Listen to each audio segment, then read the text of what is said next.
My mind is set, my grind is set, my heart on ice is cold. I'm only here to even a score. Whoa. My mind is set, my grind is set, my heart on ice is cold. We down right now, but did it before. Whoa. See from here we going up. Made the call, I shown up. Now the game is sewn up. Say my name is blown up. We up, we up, we up, we up, we up, we up, we up, we up. See from here we going up. Made the call, I shown up. Now the game is sewn up. Say my name is blown up. We up, we up, we up, we up, we up, we up, we up, we up.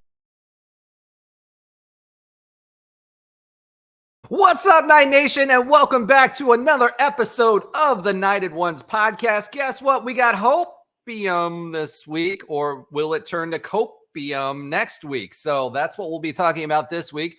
Super excited to have you back here. We got some of the crew, and we'll be talking about a lot of things. That ISU football game certainly had a lot to talk about. We'll talk about some storylines from the games and takeaways. We'll talk some listener love. We'll have someone preview from another podcast from the Big 12 Huddle that'll help us preview the BYU game, which is homecoming, so get your ducks. We'll talk about our predictions from last week and what we expect to happen this week. Obviously, Alan was wrong. Alan was wrong. And we'll talk about the other Big 12 scores, get into some other things that Alan does not watch. And then obviously we will talk a little sports facts with the boys. So without further ado, let's get started. First up to the stage, the best hair in the game, Nobra. Hey now, what's going on? Hey now. I was whoa. I know you were having a little bit of dinner, right before we started this, but I guess it's coming out that end and not the other one. I'm happy for that. All right, man. Welcome back to the show. Glad to have you with us. Let's get that patented hair flip. There it is. All right. Next to the stage, someone who needs no introduction. He's part of the Star Wars series. What? I am? Yeah. What happened to your name? Where's your name? There it is. Fire Melzon, a.k.a. Alan. Welcome to the show, and excited to have you back this week. How's it going? It's going great. It'll go a lot better soon. Next up to the stage, we've got someone who needs no introduction. Last but not least, but always last, Josh Lazar. Sounds like a bad game. Glad I did not watch it live. I miss passing yards. I like it. All right, that's his haiku for the week. I don't know if you guys caught it last week, but we did introduce some sound effects, and Josh has promised to keep that tradition going this week. We'll see what he comes up. Wow. Okay. That's not the sound effect I was thinking of, Josh. Wow. Oh, wow. Wow. Yeah, give yourself a wow. That's all I can say is wow. I went right for it. That's all. All right. Well, this week we like I told you we've got a guest that's going to help us talk a little bit about the future and hopefully not the copium and continue the hopium for us. But this week's game, ISU, man, a lot of you guys, including the panel here that was here this week, really thought that we had no shot against ISU. Obviously, that wasn't the case. And a big part of that was the QB situation. We've been talking about that for weeks. We didn't know how this was going to turn out. We got some good and some bad with it, but let's start with some text talk. So, Alan, can you give us your text talk for this week? I can. I had two, actually, both from you, Roger. One was talking about the Cows fighting each other on the sidelines against UAB, which, as much dysfunction as we have, it's always great to see USF have even more, and that's lowercase USF. I said it in my brain as a lowercase. Dysfunctional. That's always great. After all the hype they got in the offseason, they're going to be the best group of 5 team. Then The other one was our passing game is crap because we still don't have a QB. The much maligned JRP could complete a basic wheel route to RJ. The defense is there. The QB is not. And I think that's a pretty accurate description of our season. I like it. Well, I wouldn't say our season, but at least this game for sure, because we had more problems than that before. Well, the QB part is the season. Yeah, for sure. The defense certainly stepped up this week and built off of. Yeah, well, that's what I was going to say, and built off of what they were doing last week. We were interested to see how that would work out. Obviously, the big takeaway is we're starting to hit home on some of these sacks now. This field was absolutely atrocious, and I'll let our BYU guy Trevor know this. If you play on ISU's field, make sure you're bringing the long spikes for the cleats, because the first our guys were slipping all over the place. We had an interception because of it. We had several missed tackles because of it, and I think we had some injuries because of it too. We don't know yet. It affected them too pretty bad. Iowa State as well. They had some not as bad as us though. Like they had some slips on some wide open catches they would have gotten. With like some of those third downs that turned into fourths. I remember there's two distinct plays where like their wide receivers slipped and they were like wide open. Yeah, maybe not as much as us, but it did affect them. Is all I'm saying.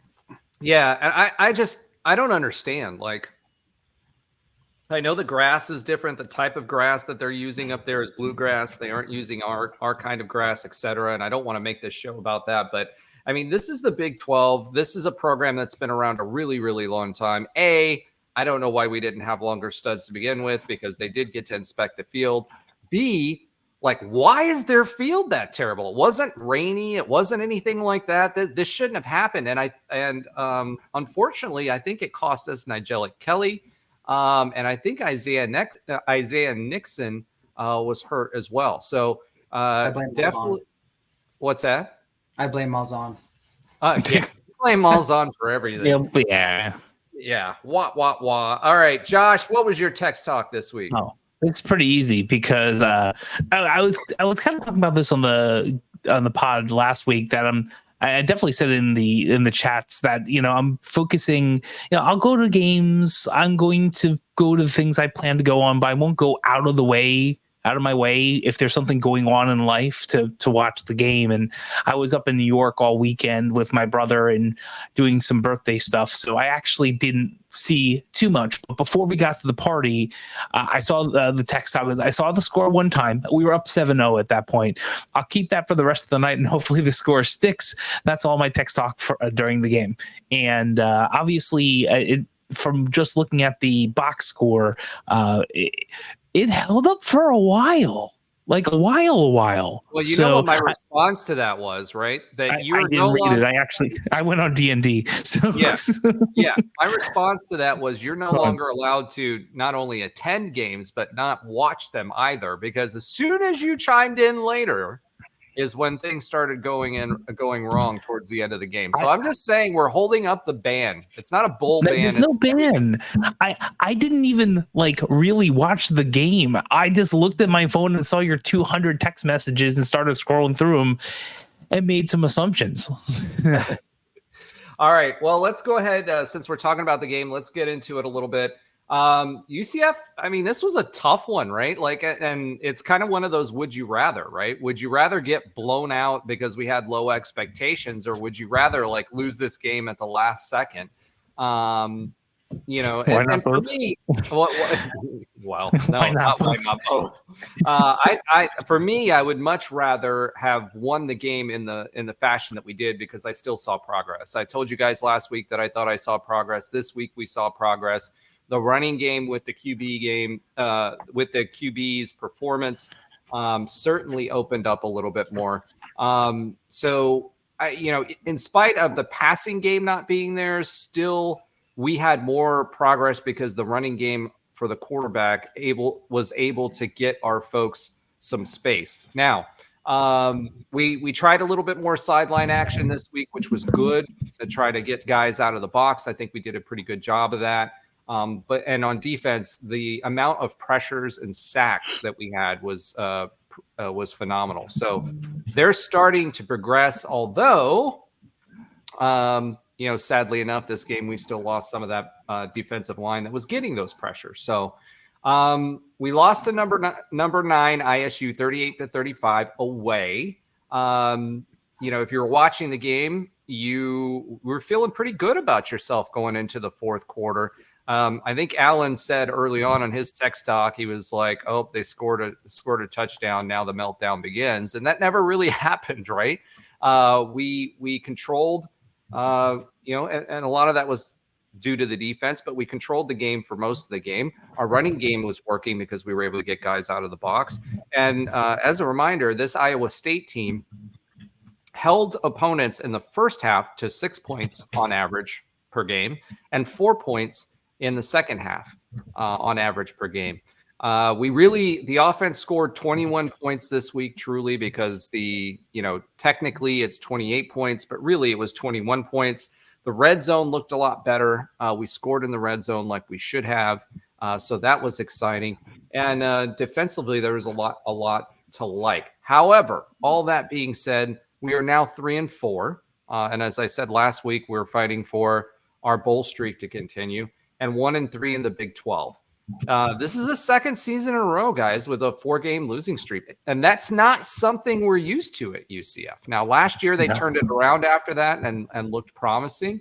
But still, we're 1 game away from a 5-game losing streak. And we've got a pretty tough BYU team coming up on the at home.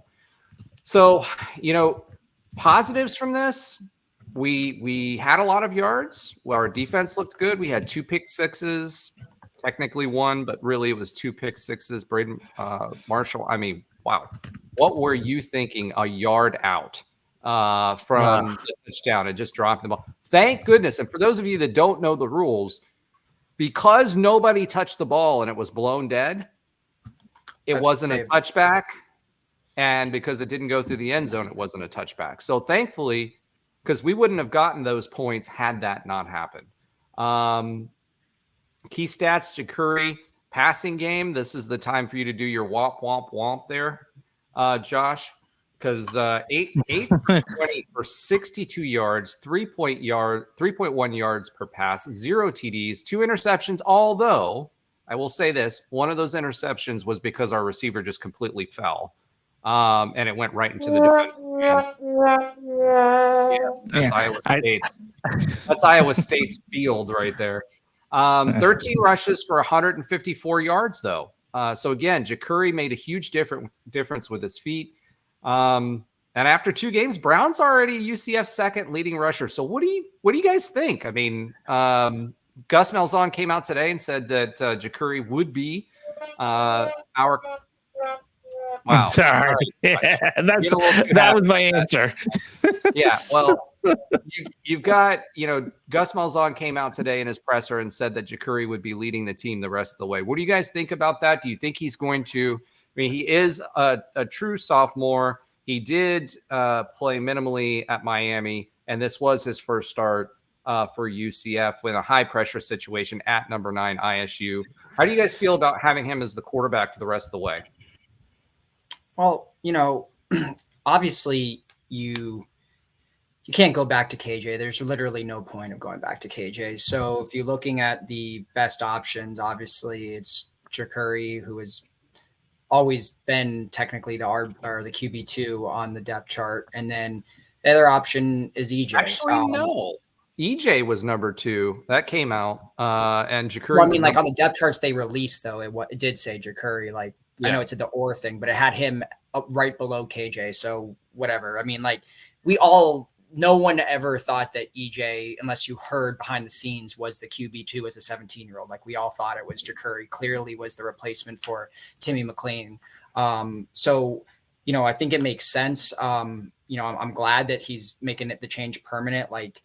KJ had 5 games and it just went so awful. There was no promise in any of those games, maybe outside of week 2 against a G5. But, my thought is go with Jacurri. I think that's fine, but feel free to mix in EJ, because at this point, all of our goals are completely out the window. So I have no problem doing anything, really. Try out whatever. I mean, I obviously you'd like to, get some development going and hopefully, get Jacurri into a rhythm where he's played enough snaps where we're a little bit more confident heading into next year if he does indeed end up being the quarterback.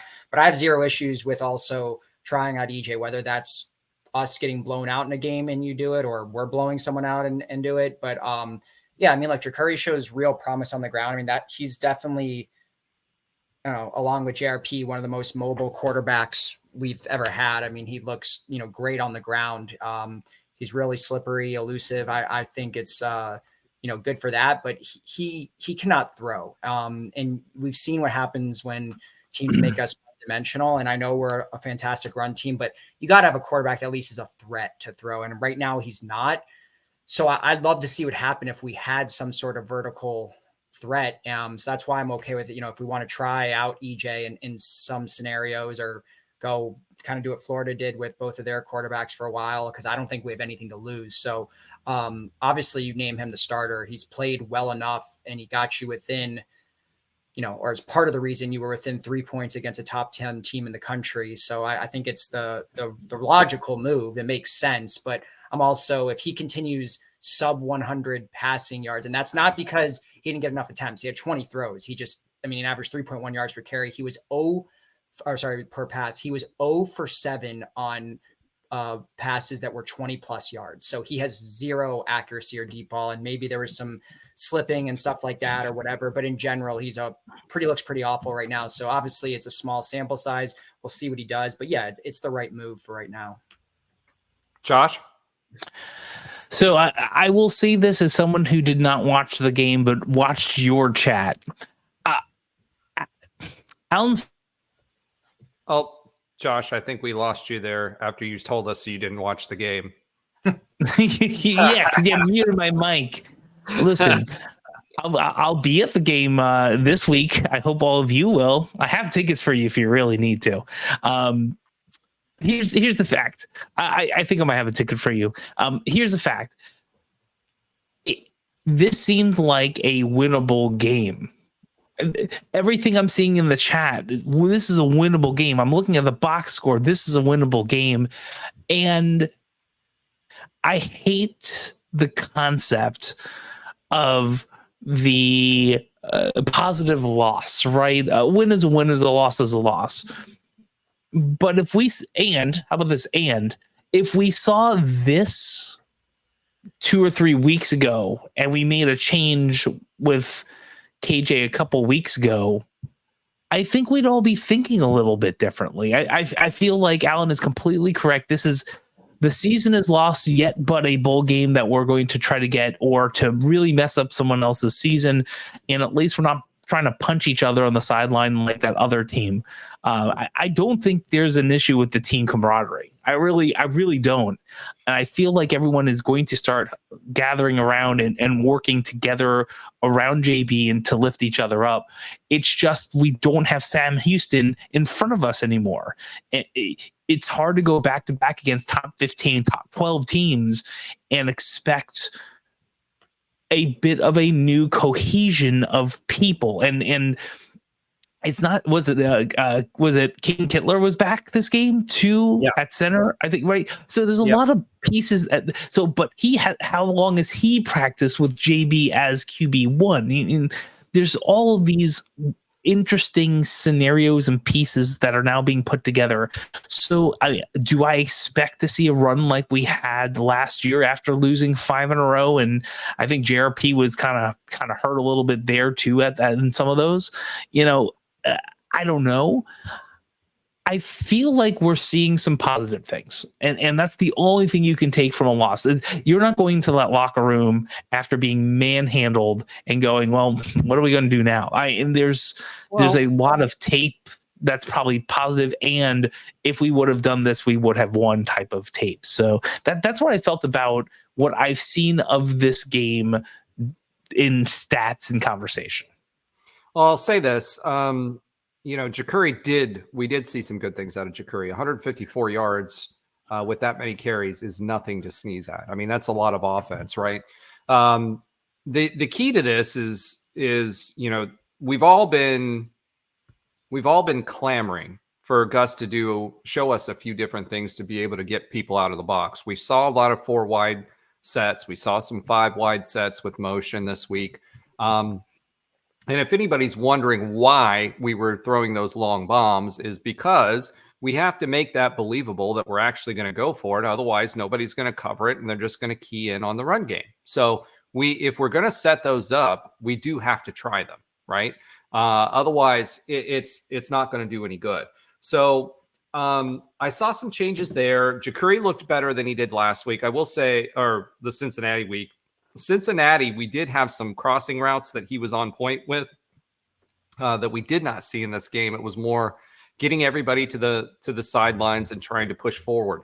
So we're going to need to see more of that. Jacurri, I think right now he's the guy until he's not the guy. That's the kind of way. That's the way I look at it, right? Because he's shown enough that he can help us enough to win games. Again, we were playing the number 9 offense, an offense that only allows 10 points per game in all of the games that they've played. What I will say is it is kind of a crucible, right? Because BYU's coming up next. And actually what I said on the Big 12 huddle last week was that I thought that ISU, Iowa State, was a more winnable game than what BYU was. And the reason I said that was the size of the guys that are playing for BYU, because they're all 35 years old, plus the fact that they've got an excellent running game, right? Iowa State's got a decent running game, but they don't have a great running game. And what I see out of BYU is they have the ability to attack that way. So you combine those two things, you're going to win a lot of games. And, having watched the BYU game this last week, nothing changed that for me. They've got good size and they're in all of their positions, and it's going to be an athletic, not only a scheme but also an athletic contest. So we'll see what Jacurri does this week and whether he earns the right to continue. But I also told you guys, pause. That's right, Nobra. I also told you guys that I thought that Jacurri needed at least until next week's game, not this week, meaning BYU, but next week's game, to get his footing, because he's only been running with the ones for a week, right? So this is his second game with the ones, but really only 1 week practicing with the ones. So we'll see how he does this week. Defensively, Kobe, we had a pick six, 2 pick sixes, and back-to-back weeks with interceptions. It looks like that aggression is starting to take hold. X-Re had 11 tackles, 1 tackle for a loss. Bullard had 10 tackles, or as Alan likes to say, Bullard. Lee Hunter had a whale of a game. This was the best game for Lee Hunter that I've seen him all year long. This is what we were expecting to see. He's been hurt with John Walker being out for most of the season, but he absolutely dominated guys. He had a sack and 2 TFLs. He had that 1 sack where he had the quarterback and he was just sliding and couldn't bring him down. Lots of pressures, lots of hurries. The quarterback, even if there isn't a sack, they were putting him on the ground quite a bit. There were several times he came up shaken. And it definitely affected him in the middle of the game. He kind of got his wind back in the fourth quarter. Malachi Lawrence, 1 sack, 2 TFLs. Dalen Dotson, 1 sack. Now remember, Dalen Dotson had a quote-unquote whale of a game too. He was a defensive end when he transferred here. That's his natural position, right? But we had Nigel Kelly, we had Nixon, etc. So he's kind of pushed as a third string DT. Because we had, some depth issues at DT, but he came out and he did really, really good on the edge. So stand up rushing edge, right? And so I'd love to see more out of him. This defense was, by PFF standards, the best defense that we've played all year long. Well, I was going to say, with the exception of, the first game, which was against, who was it against again? It wasn't Sam Houston. It wasn't Sam Houston. Who was the other team? The bye game? New Hampshire. Yeah, with the exception of New Hampshire. So to me, that doesn't count. This was an excellent defense. Team stats, UCF recorded the most sacks of the season. Unfortunately, we were only 3 of 12 on third downs, but we did limit ISU to 6 of 19 on third downs. They got 3 of 3 on fourth downs. That being said, some of that was from our guys slipping. I mean, it literally, if you watch it, there were at least 2 of those fourth downs where the defenders just completely slipped and lost their traction, right?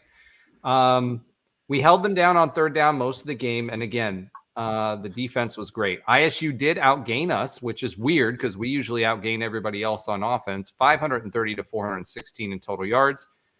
However, a couple things to think about. We had 2 series that were pick sixes that we lost, and they got the ball back right away.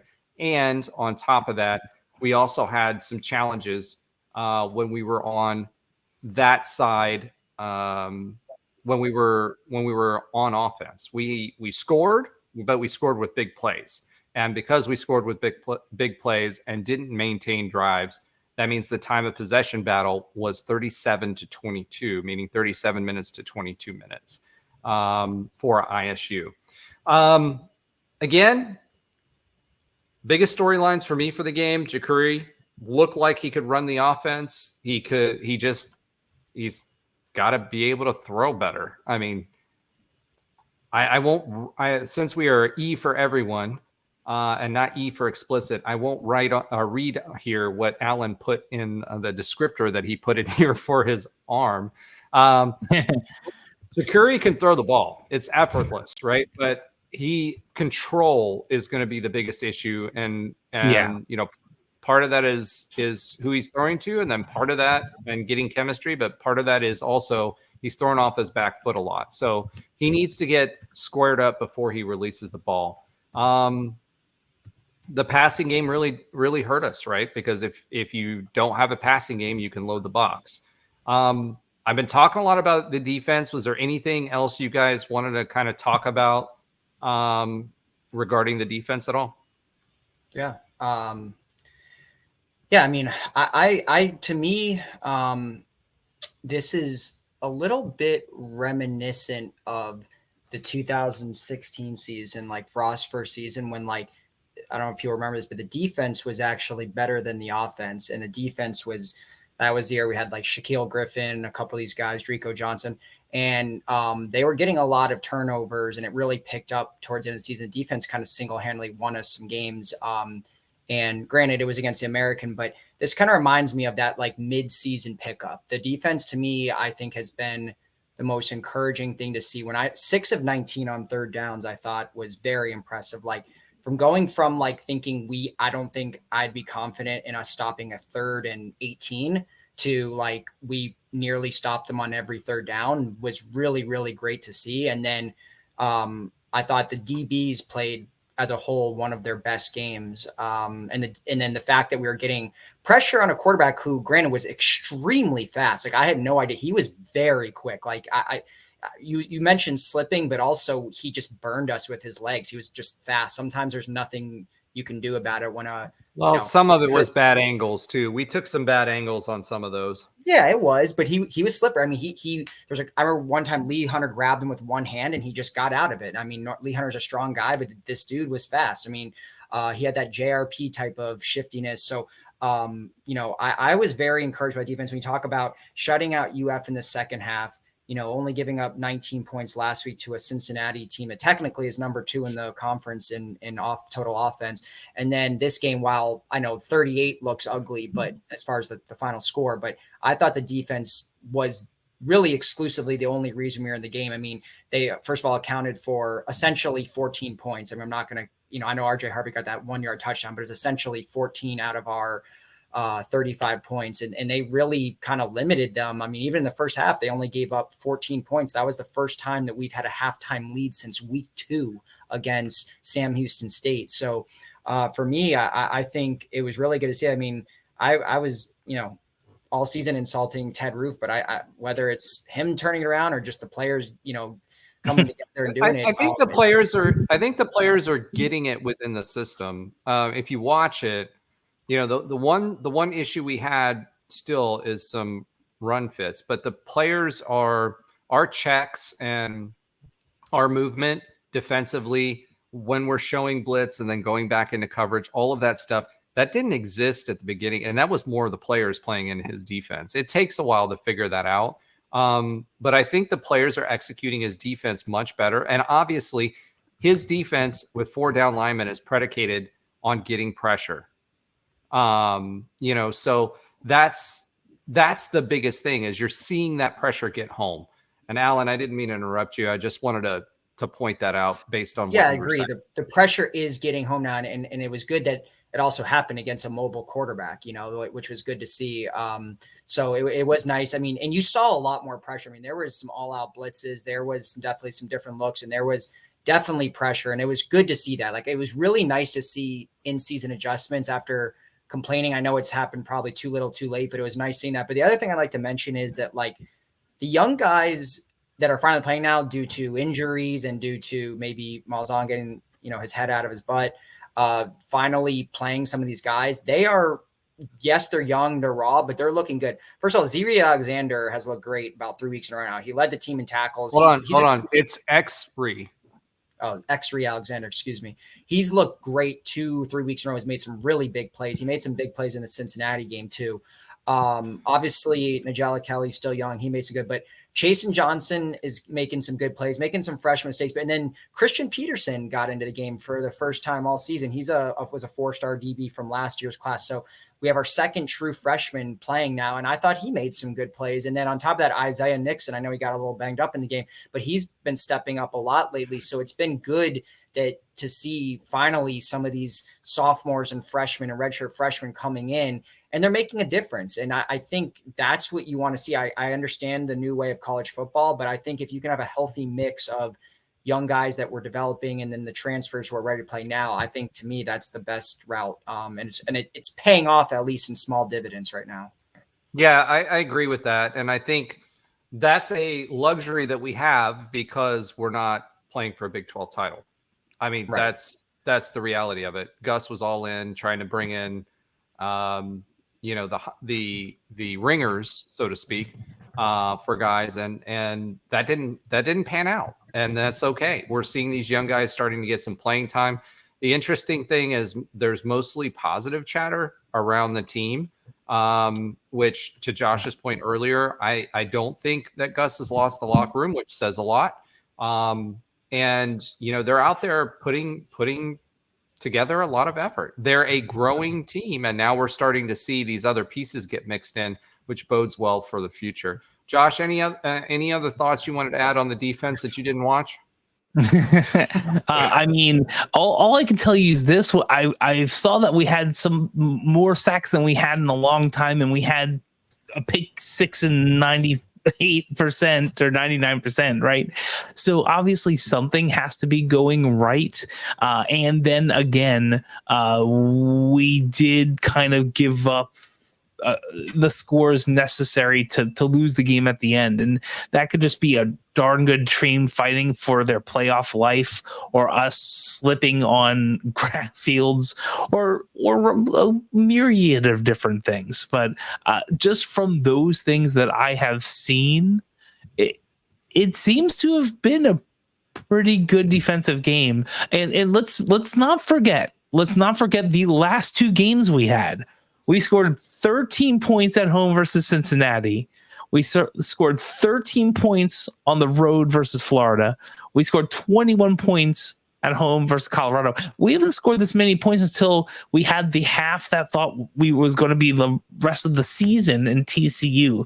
So, and the defense helped a lot. I mean, the defense got us over the hump there too, right? With basically 2 touchdowns. So that's why, like, I already know the season is lost from a perspective of what we were hyped up to believe at the beginning of the season.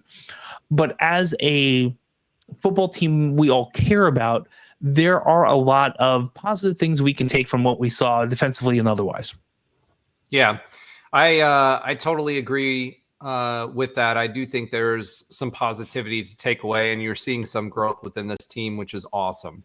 All right. So you mentioned this, Josh. The question is, what should our expectations be for the rest of the season, right? So for me, once the Big 12 championship was out the window, for me, it's just keeping the bowl the bowl streak alive. And in addition to that, getting some time for these guys to work together and getting some of these young bucks some playing time, because that does two things. One, it helps us grow for the future and gets us out of the cycle of getting 1-year rentals, right? With which you paid KJ $400K and you saw how that worked out. And in addition to that, it helps for recruiting too, because, one of these big pitches one of Gus's big pitches is, hey, you're going to be here to help us. But in this era, a lot of guys come here, they sit, they don't see the field, then they're going to transfer. So I think that's advantageous for us. So our goals for the season should be A, maintain the streak, B, win the bowl game, C, get our depth some snaps so that they have the experience that they need. That's what I think. What do you guys think? I mean, that was perfect. We have no response.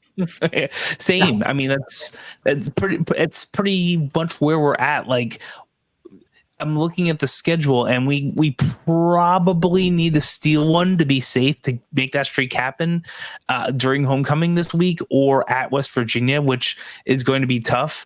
Arizona State, and Utah, they're a mix of things right now. Like, Utah just fired their offensive coordinator. Arizona and Arizona State are not what we thought they were, but they're not bad, right? We need to improve. What? Come on. Arizona is who I said they were. Right. Oh, okay. So that's number one. Number two, Arizona State lost their quarterback. I still think Arizona State's better than we originally thought they were. I mean, I know they just lost to Cincinnati. I thought they were, like, if you go back and listen to the tape, they're projected to be a bottom team. They were, but I didn't predict them that way. Right. I'm saying they're better than the media expectations. Like, I think a lot of people are circling this as a win, and now it doesn't look. I mean, obviously we suck. But nothing looks like it. Yeah. Well, I won't say that. I think we're in a much better position. Again, they lost their starting quarterback, so Scattaboo is their offense, right? But their starting quarterback got them out of a lot of difficult situations and was able to pass the ball. They did not look as good without their quarterback last week at all. Their backup came in and did nothing. So I'm feeling fairly confident about Arizona State and Arizona. West Virginia is going to be an interesting one because they play at home. I expect them to put a better fight together, and I actually picked them to win this past week, but they didn't. And Utah, last year was fine without Cam Rising. They're obviously without Cam Rising for the rest of the year. But I expected them to do better as well. So I don't know. Yeah. I still think we have plenty of opportunities to win. BYU is going to be a tough game. We'll talk about that, obviously, with Trev. So I don't want to tip our hands too much. So that being said, let's talk about our last week's winner as far as score predictions. So predictions for last week was Ben had ISU winning 27-14. He wasn't on the pod, so that he gets the big asterisk there. Alan, you had ISU winning 42-9. You obviously I was closest for their score. yeah, but not ours. Trey had 31-14 ISU. Nobra had 31-28 UCF. If he would have said ISU, he would have been closest. I had 28-24 UCF, and I was pretty close. Josh Lazar, you had 28-27 UCF. So between the ISU people, it looks like Trey actually was closest to the pin as far as ISU winning. So Trey, why is he closest? Because he picked 31-14 ISU, and Ben picked 27-14 ISU, and ISU picked more, and you picked 42-9 ISU, which is completely off on both sides. Well, I was closest to their score by far. We're getting rules next year. We have rules. You guys just choose to make them up when I'm out. That's all that is. We have no rules. Posted rules. And I do agree. I think Trey, based off of what my interpretation of whatever rules we don't have are, I think Trey gets it. Yeah. Yeah, Trey wins this week. All right. all of that being said, let's talk about our next opponent, BYU. Obviously, we talked, we mentioned that we had an BYU insider with us this week from the Big 12 huddle. And he's been sitting backstage for a bit. He's away from the screen. He's been sitting here for the past 30 minutes, but we'll bring him on in just a second. Let's ask some quick questions here. Oh, there he is. All right, let's bring him to the stage. He's listening. Yeah, he's listening, obviously. After the potty back. Trev, what's up, bro? From Saturday's Warrior. Thank you for joining us for the show this week to talk a little BYU football. Excited to have you. Trev is from the Big 12 Huddle, one of our brethren and sister podcasts. We're excited to have you, bro. Welcome to the show. Yeah, thanks for having me. I'm excited. Everybody's excited. All right. So here's the thing. Next year, I'm going to try to meet Trev in person. Well, I'm not going to try. I'm going to be there for our game at Provo. So I will be there. I will be enjoying a Cougar Tail at BYU. So real quick, let's start here. I know you're kind of tight on time this week, and that's kind of our fault because we started late. But let's chat a little bit about the game day experience at BYU. Now, many UCF fans, if you're long-term UCF fans, have been to Provo to watch UCF play against BYU. When BYU faithful do come to UCF, they've always been extremely nice, and they've showed out. We've had the visitors section has always been filled out, and BYU fans do show up en masse. But as UCF descends on Provo, can you give us, from your perspective, things that UCF fans should do in Provo during their visit? So I am actually, I'm in Virginia, so I'm not there locally. It's been a while since I've lived there locally to be completely plugged in. But if you want to get in, it really depends on what time of year the game is. There's always, there's all sorts of hikes and outdoor, opportunities out there in Utah and Provo and not far off. You can go hike the Y. You have a beautiful view of the valley. If you come later seasons or later in the season, there's skiing, if that's open already, if there's snow. And so there's all sorts of things along those lines. Outside of that, boy, it's been a long time since I've been in college and plugged into the local Provo scene. I know that we did, there's like a penny arcade there. So if you're looking for something cheap, that's always a great way to spend an afternoon. But no, so I'm not much help with you on that one anymore. I'm sorry, I'm the wrong guy. Well, I will say this. When you were there, what was the best hot chocolate place in Provo? Oh, you know what? There was a place. There has to be, because for a long time, that was all you could get. And I don't even remember the name of it now. But there's all kinds of, food. There's all kinds of food down there, ice cream and the BYU Creamery, other places there all around campus. I'm sorry. I'm not much help for you in this. In fact, it's something that when I go to games in Provo, I'm like a visitor. I'm asking people, okay, what do I do? Because it's been that long. Yeah, one thing I will say for UCF fans, because we do, as evidenced by my bourbon that I drink usually during the show, we do enjoy a cocktail here and there. In the past, it used to be a lot more dry in the area than it is now. So you do have the opportunity to do that. The rumors of people having to buy some club membership to get inside, that's no longer the case. To buy a drink, you can get a drink there locally.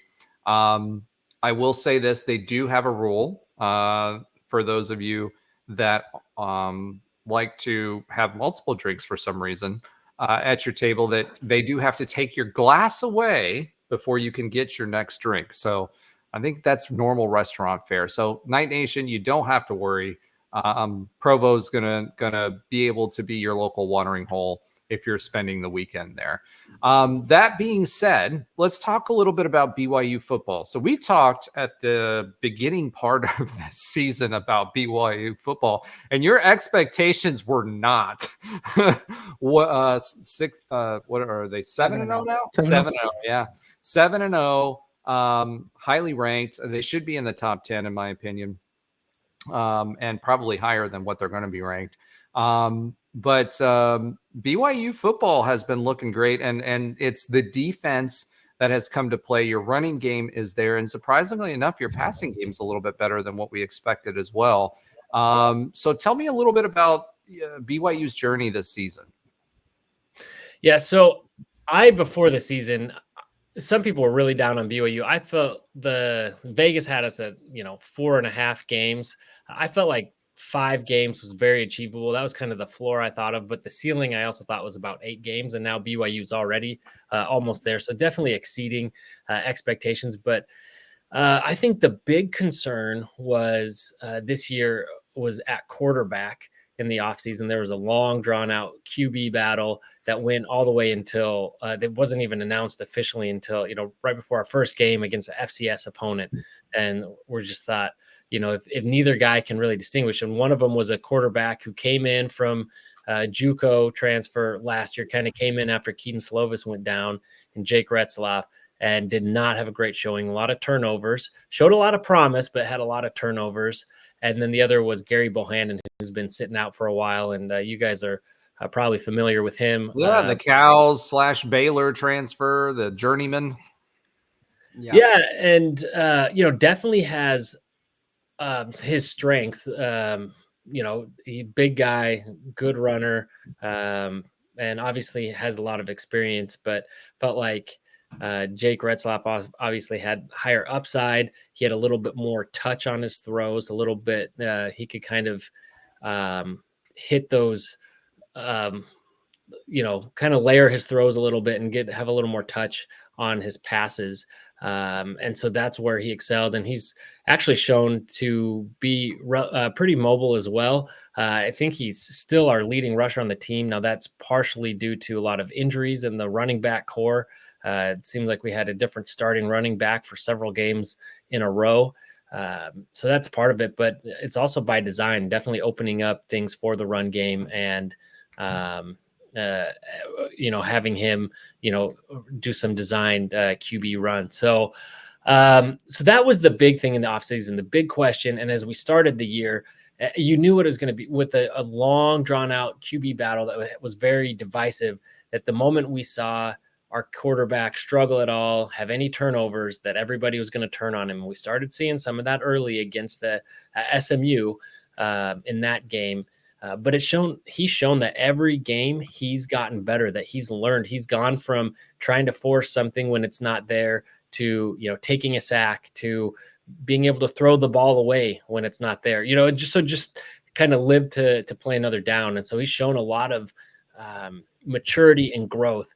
And in this last game against Oklahoma State, just his pocket presence and ability to stand in there and move up in the pocket and wait for that pass and to get that pass off for the game-winning touchdown. It just shows that, he still has some faults, and there's times like he's a gamer. He's competitive, and so that's what leads to him sometimes wanting to force the ball a little bit, but he's reined that in a little bit while still being able to unleash it at times and make the big play. And so I would say that is the big question mark from the offseason that we've seen play out in this season that I think has really led to a lot of BYU success.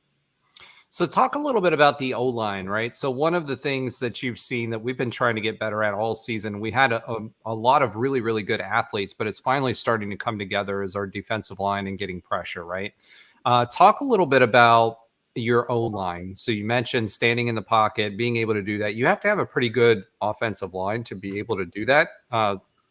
What is your O-line? What's your assessment of the O-line and against a pretty aggressive UCF defensive line front?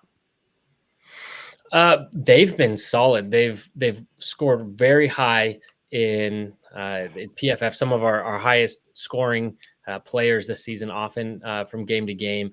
And, we had our center who went down. So there's depth there is what our center, who's been a starter for several years. We've had 3, by the way, in the past 4 games. So Yeah, we know all about the center woes. Well, and that's the thing is Connor Pay, he's been at center. He's great. He has NFL aspirations, and he's one of the team captains. And he has not really, that's been one of his things is he has not really been banged up in his career, and he's injured now. And they have Bruce Mitchell is filling in for him. He was converted from the defensive line this offseason. He was the 3rd stringer, and he's gone in, and he has just performed tremendously and really filled in. You have not seen really any drop off with him. Another is last year we have Caleb Etienne, who was a transfer from Oklahoma State, who saw himself, kind of losing playing time, but he is a big, big boy. And last year we had Kingsley Suamateia in at left tackle, who was drafted 2nd round to the Chiefs. And so that's really Caleb Etienne's position is at left tackle. They've tried to find him different places along that O line, and he never really fit in. And now he's there. And also we made a coaching change for the O line. You have TJ Woods, who had NFL experience, has come in and I think he's just revolutionized this team and the O line specifically, and really helped them. I don't know what it is, but something's gelling because all of them are playing even better individually, but also collectively. And their pass protection is really good. And that was something that carried over from last year. Last year, they really struggled with the run game, and that has improved a lot. Now, I've said we have struggled a little bit with running back, but a lot of that has been due to injury. And we've gotten our RB1 back in LJ Martin, and that has really helped with the run game. So we continue to see BYU's offense improve and get better this late in the season after going 7-0. Yeah, I was impressed last week with what I saw out of the run game. You have the ability to, when you need to, lean on the run game to kind of stabilize things and move the ball up the field. And then that obviously gets people in the box, which opens up the passing game. So, I've kind of kept up with BYU the last few games, not just because we play you guys, but for me, it's kind of one of those things where you've got Cincinnati, BYU, and us.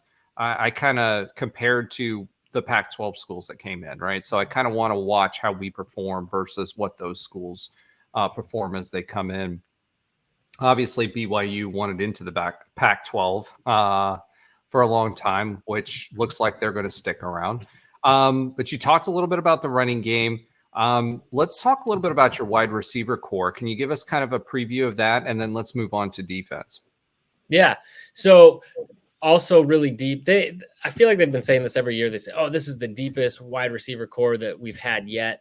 And that might be in terms of like amount of talent you have spread out. You might have a number of guys that you can really count on. But I mean, recent past years, we had Puka Nacua on there, who alone probably elevated our entire wide receiver core talent level to another level. But it's premiered by Chase Roberts and Darius Lassiter. They're consider them, our kind of wide receiver 1A and 1B. Chase Roberts is as reliable as can be for a catch. Although in the last few weeks, Darius Lassiter has kind of been the primary target, and he was the beneficiary of that final play pass that was the winning touchdown. He has struggled with drops occasionally, but then he'll go and redeem himself with big time catches. And then there's, like I said, there's several other guys, but that's something that BYU does pretty well, is getting lots of different guys involved in the pass game. So you'll see several people, several other players with at least one catch. But for primary targets, it's going to be Chase Roberts and Darius Lassiter. Yeah, and that's going to be, our DBs were pretty highly heralded coming into the season. But one of the challenges we have is because we're so aggressive defensively, if our defense doesn't get home with the pressure, then we play way too soft of a coverage. I'm a press man kind of guy, and we play 10 yards off of a receiver. So it'll be interesting to see how we do this game, because our guys have gotten better the last 2 games, I would say, on being able to pick those up and getting the help defense where it needs to be. So with your offensive line and the fact that your guys can create some separation, because I saw them do it against 2 previous teams that you've played, it'll be really interesting to see how that ends up. All right. Let's talk a little defense, and then let's talk a little bit weaknesses. What should we be aware of? What's your strengths overall as far as a defense? And then from weaknesses perspective, what are some things that UCF could take advantage of? So the defense has actually been a revelation for this team this season. I talked about Jake Retzloff to start off, but really I think our defense has been maybe the primary reason we've seen BYU have so much success this season. We're under year 2 of defensive coordinator Jay Hill, who has just really just taken this team to another level. We all expected it. I just don't think we expected it this soon, especially after losing some key pieces last year, not bringing in tons of guys. The previous year, we had so many new guys come in through the portal. This year, I think they've had time to gel and really learn the scheme. And it is, I would say, broadly speaking of the defense, it's not necessarily, all the guys aren't necessarily the tallest, fastest, considered the highest athletes out there, but these are guys that know their position, know where to play, and they play hard and with a lot of tenacity. And so I think that has really boded well for this defense. One of the metrics that Jay Hill loves is havoc plays, and he loves that. And that's kind of a weird metric to try to hang your hat on, because it's so hard to kind of control something like that. But BYU is one of the top teams in causing turnovers and has really been able to capitalize off of those. And so that has been something that's been, really boosted BYU this year. And then, I don't know, you asked, I think, a few questions in there stacked in there. Did I get to the heart of that, or what? Yeah, no. I mean, it's traditionally UCF fans have been used to, high scoring offenses with defenses that are kind of bend, don't break, and focused on turnovers, right? We kind of got away from that the last few years, but we're back to trying to cause those turnovers. So would you classify BYU's defense as a bend, don't break, but go for turnovers, or just a solid, we're going to stop you no matter what, and we're going to get turnovers too? Because I know what my thoughts are, but I'd love to hear yours. Yeah, kind of the latter, but it also depends on who we're playing. Jay Hill is someone who's not afraid to mix it up and put in different schemes and different lineups. I mean, last week I think we began the game with with a 3-man front. We've had others with 4-man front. It just all kinds of different looks and a lot of disguised blitzes and things like that. And so he's not afraid to bring pressure especially when you least expect it, or from where you don't expect it coming from on the field. And I think that is played into BYU's hands. But so it really depends on the matchup. So it's hard for me to really pin down exactly how their style is. But I think they do want to play teams straight up for the most part. Okay. So let me ask you this question. What weaknesses do you see on the team that UCF could exploit? Well, you would think that it would be our secondary, because we've got some young guys in there who are coming in, and Crew Wakely. Hold on. Young by BYU standards or by the rest of us? First of all, I knew when I said that, I made that joke earlier. I saw your face. That's why I kind of teased that, because why don't you walk UCF fans through that? Because there's a preconception about that. Obviously, BYU, there's a lot of guys that go on can't think of the term for it now, but basically mission work. Mission trips. And so a lot of players do. But I mean, first of all, you're going on a mission. You're not working out full time. Most guys have to take preferably a year to get back into playing shape, and to avoid injuries and getting back, just into playing condition. But also, a lot of our guys are not, serving missions. A lot of guys aren't members of our faith and coming from all over. So I think that's kind of a lazy,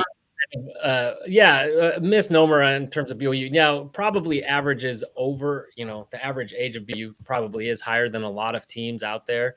But also at this point and I've seen in previous years, it's been years now that I've looked at it.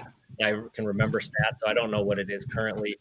It's not by as much as you would think. And then I would think now, especially we still have COVID players in the league or in college football, that it's probably skewed it even more, that it's not as old as you think. And then a lot of these guys, the best guys in a lot of teams are going drafted or leaving college earlier. So just because they're older does not necessarily mean they're all that they're automatically going to be better than a lot of other guys.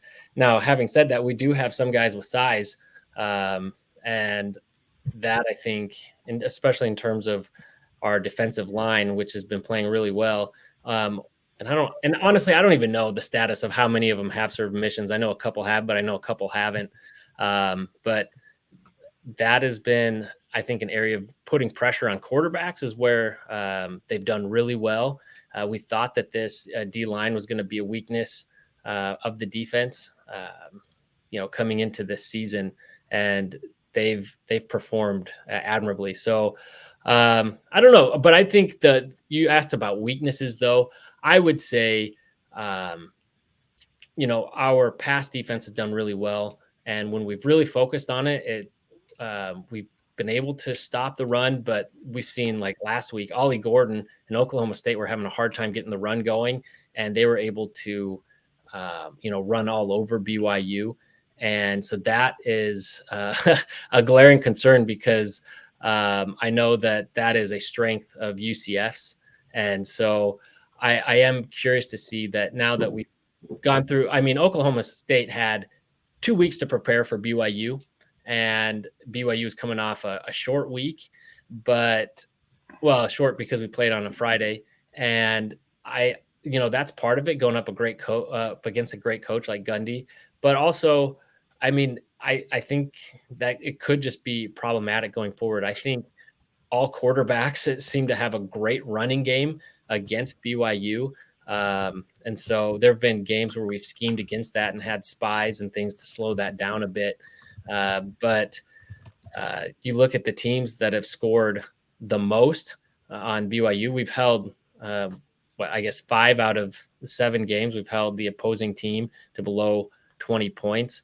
And the ones that have done it have scored over have been Baylor and Oklahoma State, and they've done it on the ground. And so that is a concern, I think, going up, like I said, against UCF. I watched enough of that game this last week to know that, what RJ Harvey can do. And BYU, like against Oklahoma State, they were really great on first and second down, but on third down, we just couldn't get ourselves off the field. And so we're doing really well. We're forcing a lot of third downs, but then we're allowing those drives to continue. And so that's a bit of a concern as well. Yeah, you're right. That is one of our strengths. We're actually the number 1 rushing offense in the entire P4. So RJ Harvey got close to 200 yards again last week. And, he's averaging right around 7 yards a carry. So it's a threat, right? Oklahoma State, by and large, Ollie Gordon hasn't done much all season. He did do well against BYU. as well. So, it's going to be interesting because that is one of our strengths and what our offense is built around. So it'll be interesting to see how that works out. Now, Alan, by the way, I did look up the average age for BYU player is 22. Interestingly enough, that's not something that is calculated for other teams. I tried to look it up for UCF to kind of compare, but Alabama did have an average age of 23, Arizona State 24.8, Arizona 23.3, Hawaii 20.0 is the youngest averaged age. So Utah is 22.8. Now, obviously, that's going to be skewed by their octogenarian quarterback. But, by and large, to your point, the average age is 21.7 or just under 22 for BYU. So I think that is a little bit of a misnomer these days. And I jokingly put that stat out there kind of to point this out because amongst UCF fans, that's one of the tropes that we talk about. All right, Alan, I know you had a question that has been burning your keyboard. Why don't you go ahead? I'll take a step back and listen to you ask Trevor some questions. Yeah, Trevor, thanks for joining us. Obviously, a big story for BYU this year has been Jake Retzloff and the fact that he is a Jewish quarterback. And as a Jewish person myself, it's been really inspiring and cool to see. You don't see too many Jewish athletes at the highest level, and you especially don't see them at BYU. I saw the segment on College Game Day was really cool, and BYU seems to be embracing it. And I know there's the BYU thing that's been going around, but talk a little bit about that because it is obviously rare to see a Jewish quarterback, especially at BYU.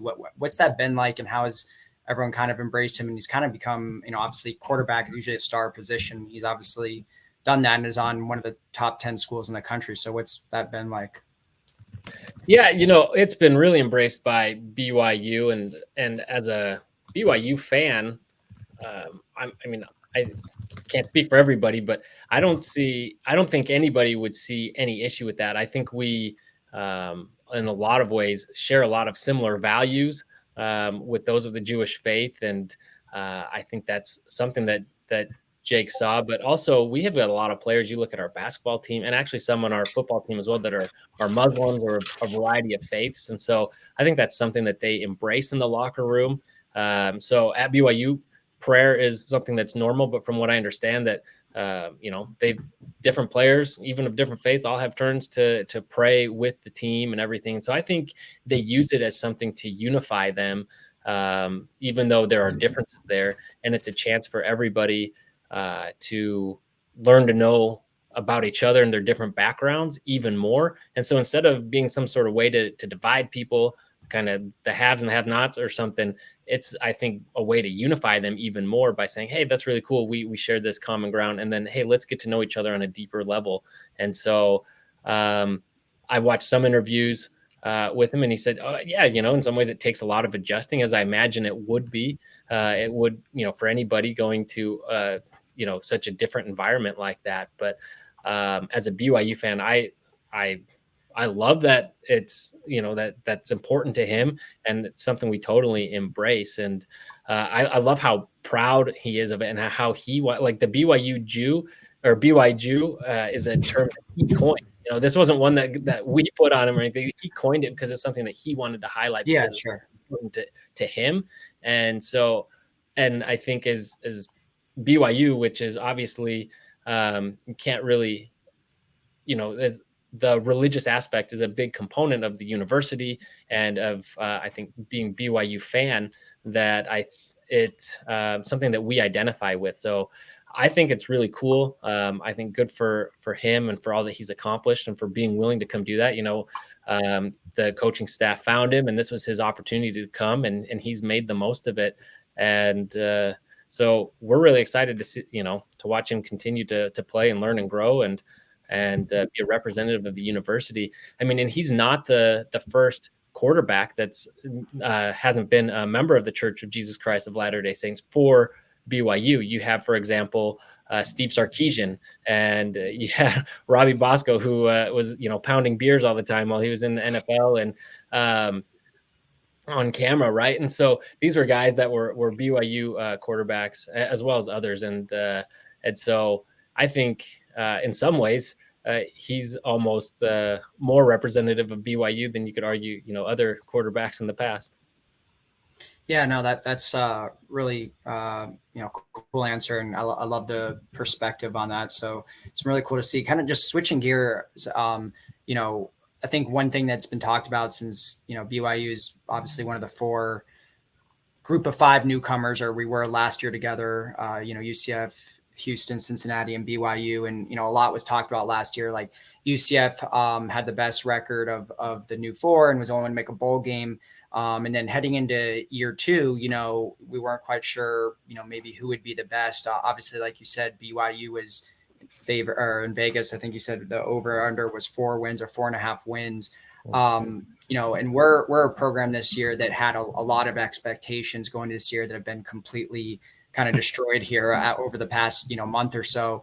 But what do you think has been like the biggest catalyst for this hot start? I know you mentioned some of the strengths of the team, but is this just kind of a combination of a lot of factors, a lot of, balls bouncing your way, kind of like when UCF's undefeated season, just a lot of things broke right. There was a lot of talent, but we won a lot of close games. A couple of things go wrong. That could have been a 9-3 season, for example. So has this been, is it, mostly talent, or has there just been kind of just a lot of things breaking your way? Or what do you think has been the biggest catalyst to this surprise kind of top 10 start to this season?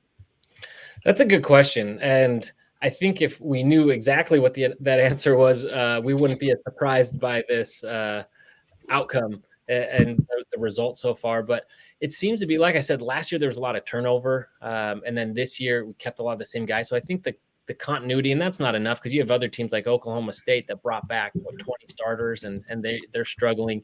But I think there's the continuity as well as the emphasis on improving and I mentioned changing up the coaching staff a little bit, but all of those are only going to do so much. So I don't know, but this team, whenever they talk about the reasons for their success, they often talk about the time that they spent together as a team and unifying and really developing those relationships.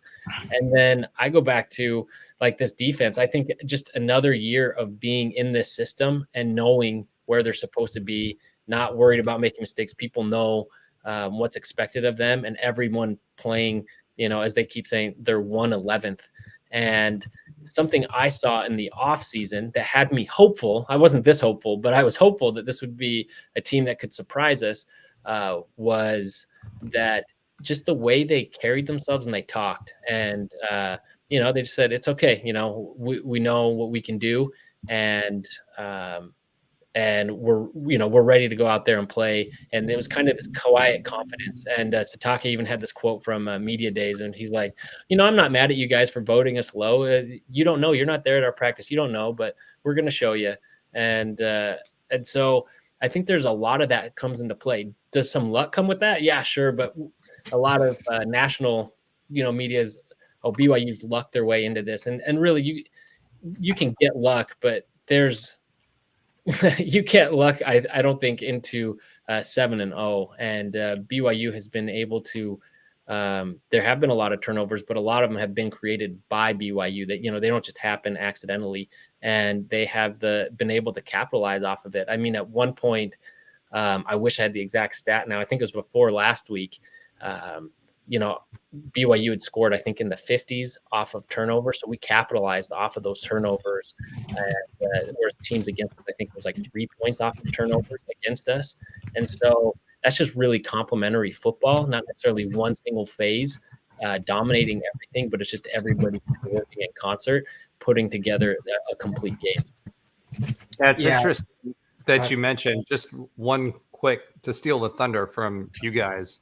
I don't know if this is a fun fact of the week or a sometimes funny fact of the week. But one thing that's interesting about your head coach is that he did play for BYU, but then he was also a coach for Utah, of all schools. So, we talk about, the the history that's there. You guys, obviously with Utah, have a lot of history when it comes to rivalries, etc. Was that a little weird for BYU fans that a Utah coach, or was it just kind of washed under the bridge because he played for BYU? No, Kyle Whittingham also played for BYU, so no, there's all kinds of going back and forth, and I think everybody knows that this was Kalani Sitake's dream job. He bleeds blue through and through. He's 100% in on BYU. Now, having said that, he's been on the other side, so I don't think he's as in terms of the rivalry, doesn't have that same level of hatred towards Utah that others might have. In fact, he and Witt are really good friends. And so, now that we're back to the same conference, the rivalry is full on again. But no, I think he was fully embraced right from the get-go. I think more than anything, it was just kind of his first time as a head coach. And so there was a lot of uncertainty about, what he was going to bring, but a lot of excitement about it. I don't think any of that, the fact that he'd been at Utah was any sort of issue. All right. Alan, I think you had another question.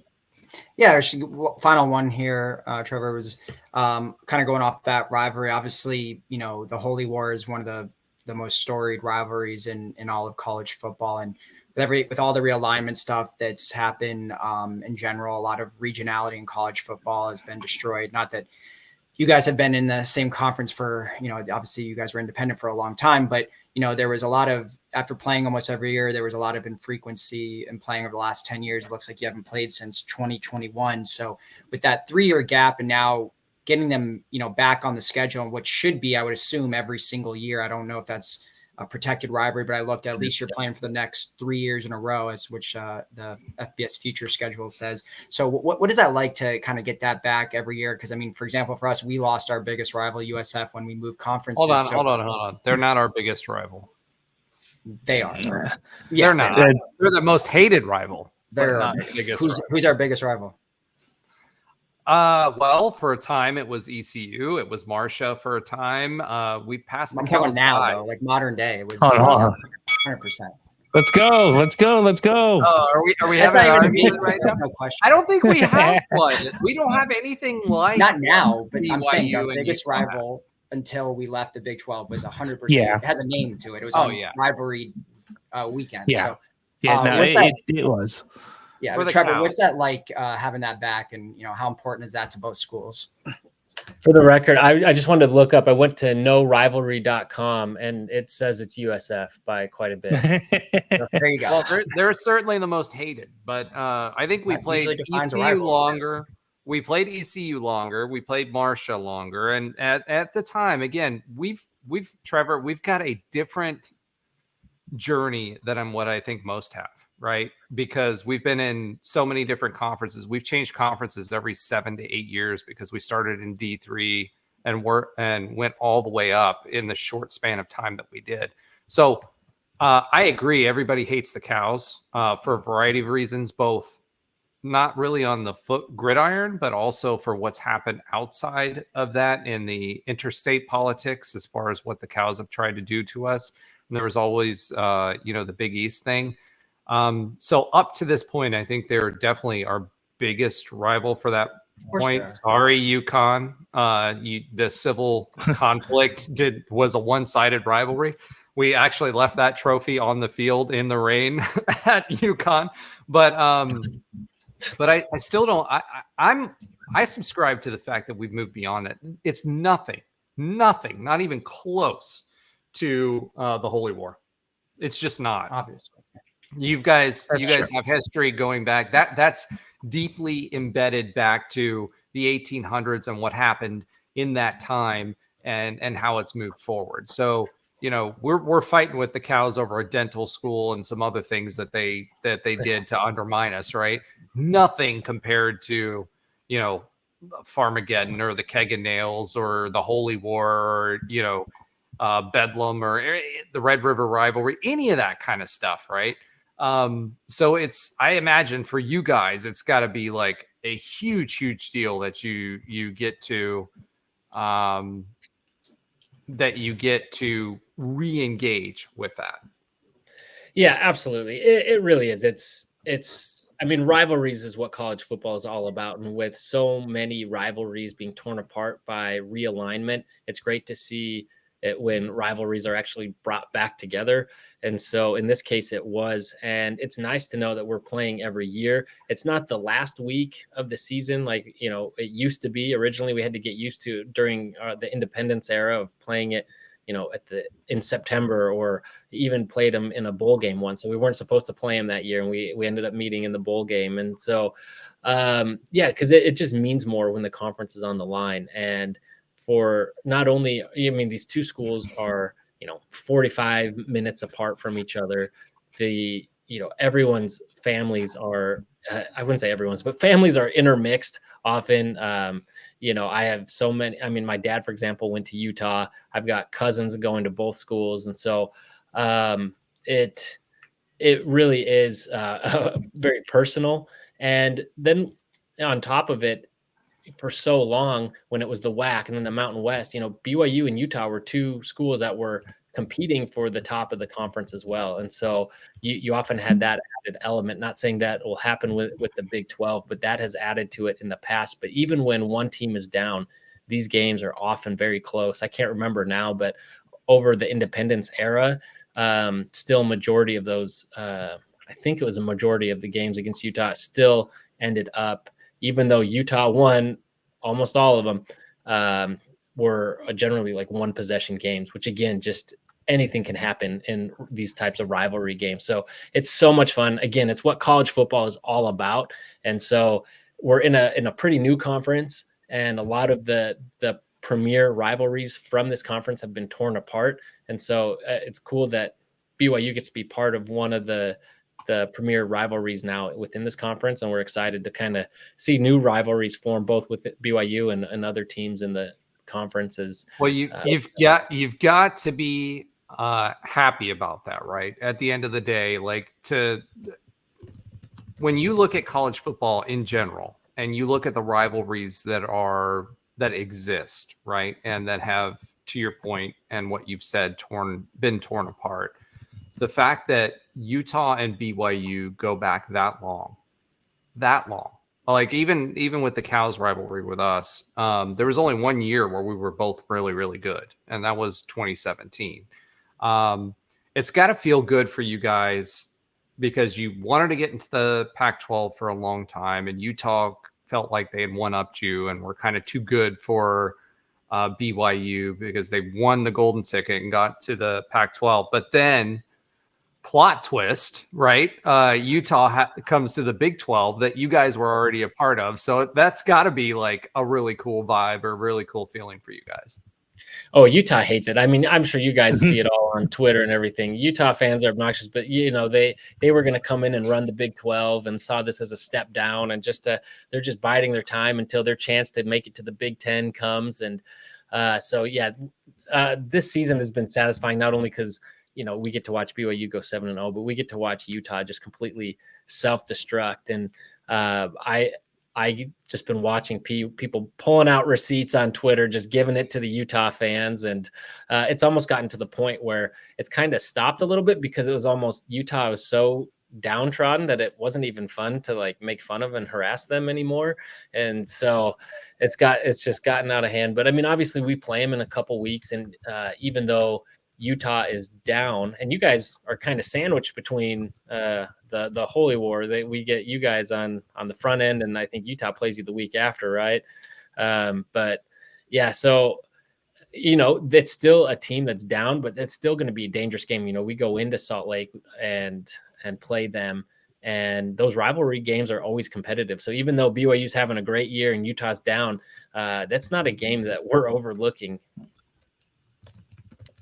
Well, it's one of those things that, for me, I'm just glad you guys got back together. And for us, it was one of those things during the season, to Alan's point, when we got the Thanksgiving Day Warren I-4 on that Friday, that was Black Friday. It was always something to watch, right? It was always something to look forward to. And it was one of those games that no matter how the season was going, if you beat that rival on that day, it was still a successful season. You look at OSU, you look at Michigan, Michigan might be 3-9, right? But if they beat OSU, it's a successful season. You look at Jim Harbaugh and everything that was talked about when he was there on beating OSU. You could have a great record, but if you don't beat OSU, you're looked at as a failure as a coach. And I'm looking forward for UCF at some point to have a rival like that. We had that from some perspective with the Cows. The challenge with the Cows is, we never got we never got to give them the comeuppance, the same 64-3 or something like that. That one game that we played them. 12, I think. Yeah, 64-12. We never got to give that back to them, but we certainly, the only time that they've ever had an opportunity to win a conference was when they played us in 2017, and we won on the Mike Hughes run back, and obviously that felt good. So that's something for us as UCF fans to look forward to. Josh, did you have any other questions that you wanted to trouble Trevor with?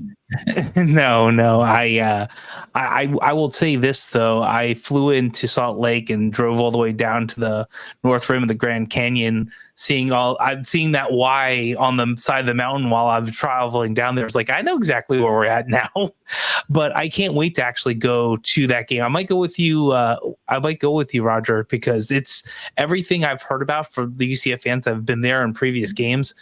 So it's just a wonderful experience. So no new notes, wonderful conversation. Looking forward to going there, and maybe you'll come over from Virginia too.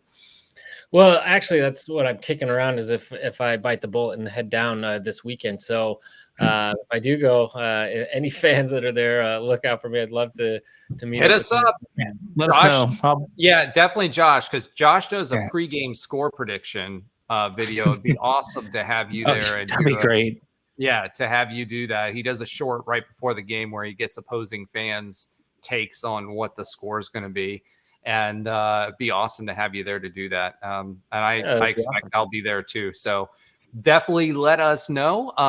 Trevor, if you want to let everybody know where they can find you, obviously it's at Stats Warrior BYU, but where can they find you and the amazing content, BYU content that they put out there for?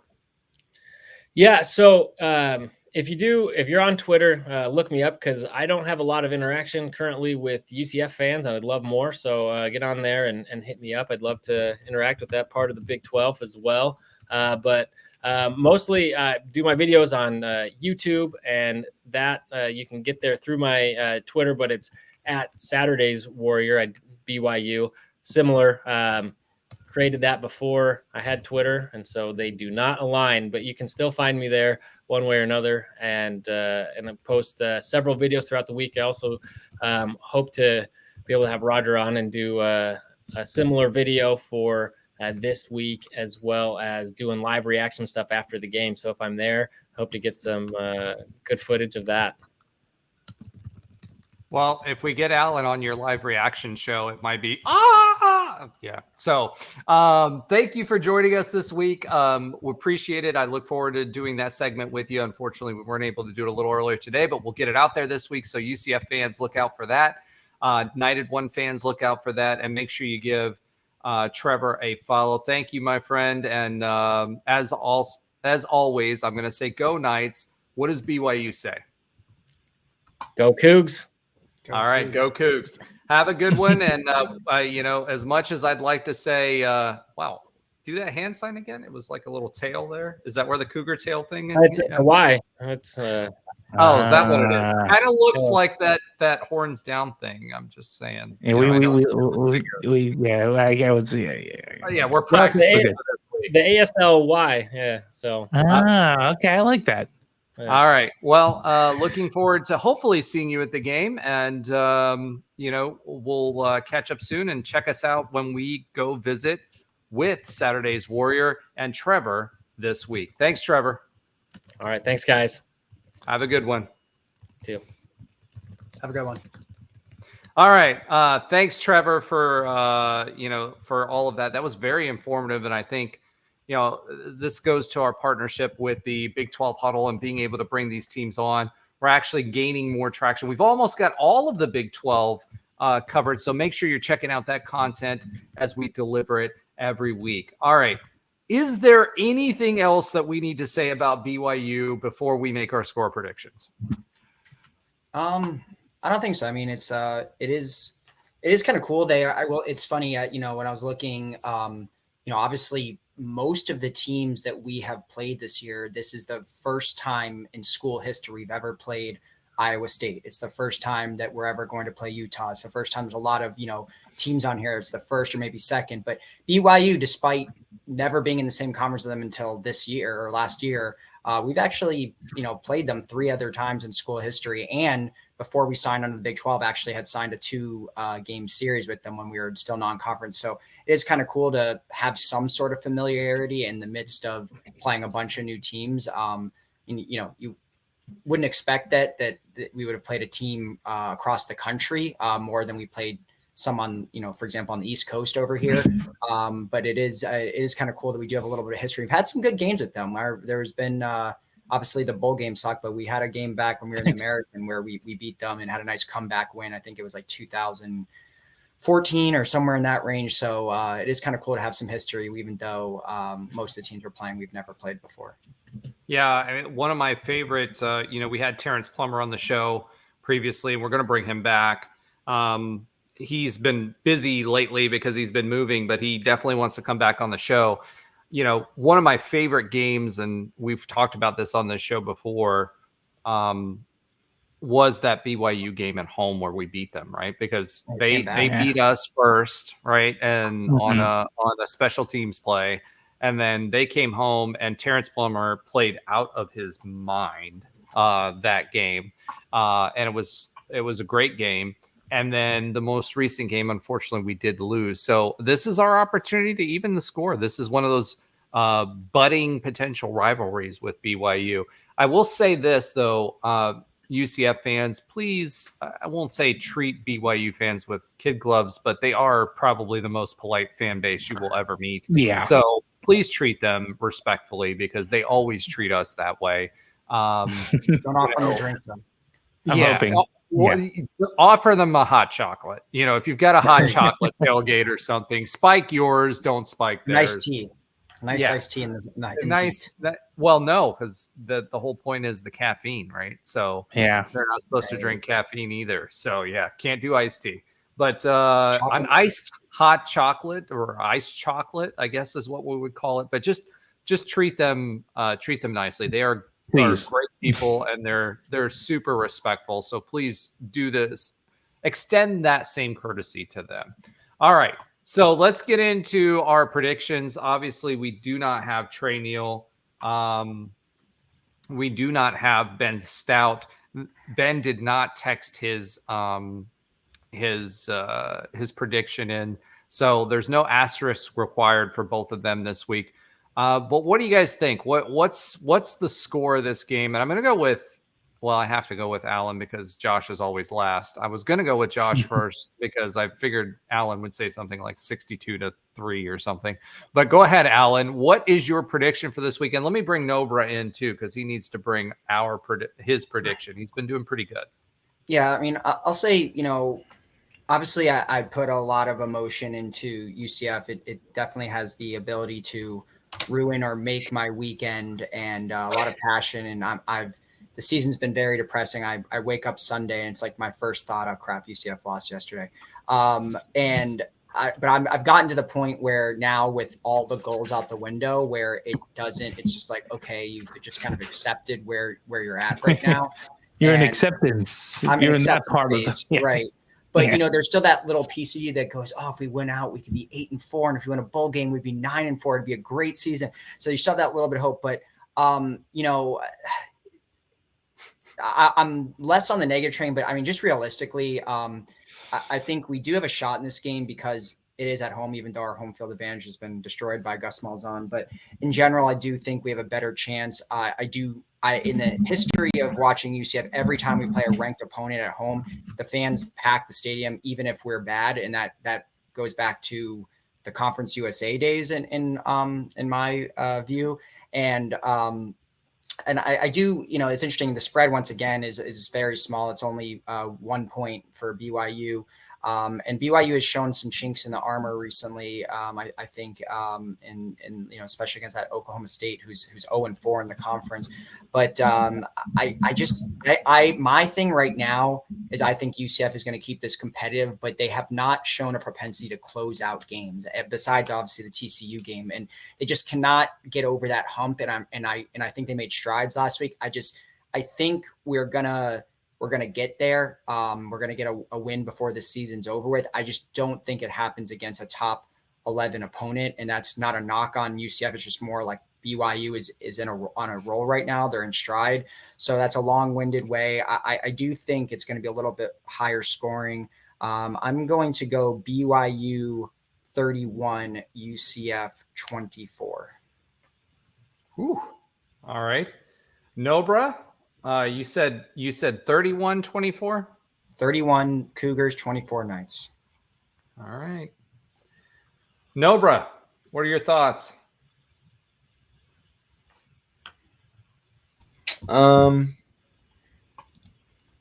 I was gonna say an original score. You know what? I'll keep it. I don't know. I just kind of lost faith. So where did I put? 14-34 BYU. 34, Wow.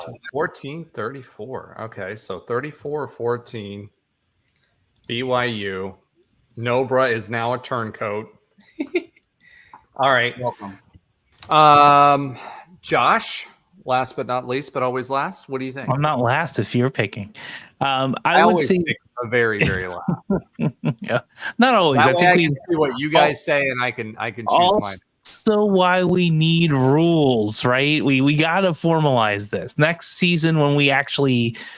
Who knows what's going to happen next season? Look, I think it's going to be a tighter game than most people would predict. I think Iowa State was not completely an anomaly. I tend to agree with Allen's home advantage is a bit eroded, combined with the fact that we're not having the same conference, right, of game. It's not just we're not at the same level as we once were. So I think that's a piece of it too. I believe you guys are in about the right range, about 50-ish, 55 points. I think that's correct. And it's going to be a cool day Quit stalling. It's going to be a cool day for me. It's going to be a good day for the team. And I'm going to go 28-24 UCF. Ooh, UCF. Wow. All right. Josh pulling that fast one. Well, I don't think he pulled a fast one. I mean, he did say he was teetering on picking against UCF in the text talk, but I think he got some hopium out of last week. So We all did a little bit. yeah, I think so. I mean, Alan, you certainly weren't. I think you got some out of that, and you expressed that. I mean, for me, I told you guys I will never pick against UCF officially. I don't care win or lose. I'm going to always pick UCF. I do tend to agree that we won't pull off 2 pick sixes this week, right? I think it may be a ground game kind of thing. And I'm going to go 32-28 UCF. Wow. Not really wow, because you always pick UCF, but wow. Yeah, I do think BYU will score. But to Trevor's point, we do have a ground game, and that can hurt them. So if we score early, we have a good shot at winning this game, and that's the biggest piece of it. Lean into the ground game, spread them with the ground concepts, and if we can keep them out of the box, I think we will be okay. Part of their strength is their management. Well, yeah, I mean, we didn't get into That's that. what concerns me, because we say that. I think this is going to be a fast game. This is going to be something that I think is going to be, if we have our way, it's going to be on the ground, which means this is not going to be a 4.5 hour game, even with No, I just think it's going to be close, is what I'm saying. So we got to be Yeah. able to make the right decisions and not, run hurry up offense when we have a lead late in the fourth quarter. That was just, I mean, I know we already talked about it. I just think that was just we could have won that ISU game with better clock management. I mean, I get that you have to show some semblance of pass, but I don't see why you do that with 4 minutes to go and have a 1 minute and 22-second drive. It just doesn't make any sense to me. Yeah, I think a big part of that is just we tend to we run into problems when we're not going fast because we get out of rhythm. And I think with a new quarterback like that, I think that was a gamble that Gus was taking, is because when we have the timeouts or we have the other things, we get out of that sync of whatever it is that we're doing, right? We run a lot of, in practice, we run a lot of 2-minute offense and fast offense. And I think there is something to be said. I mean, we've been complaining the whole time about Gus subbing the entire time, right? Now, what I will say is it doesn't help when your quarterback snaps the ball with like 8 or 22 seconds left on that was another problem, right? That's an issue, but that's experience, right? So we'll see how it shakes out this week. I'm not necessarily, could we have burned another minute off of the clock? Did that make a difference in the end? Yes, 100% agree. But I think during that time, I was also saying we need to have one more score and we win this game, and I think that's what Gus was betting on too. So yeah, that's fair too. When you were just mentioning, though, if we have our way, it's obviously the run game, but is that considered a weakness for BYU? Because I'm looking here, they're fifth, 1, 2, 3, 4, 6 in the conference in rush game, so it's not elite or anything, but it's not awful by any stretch.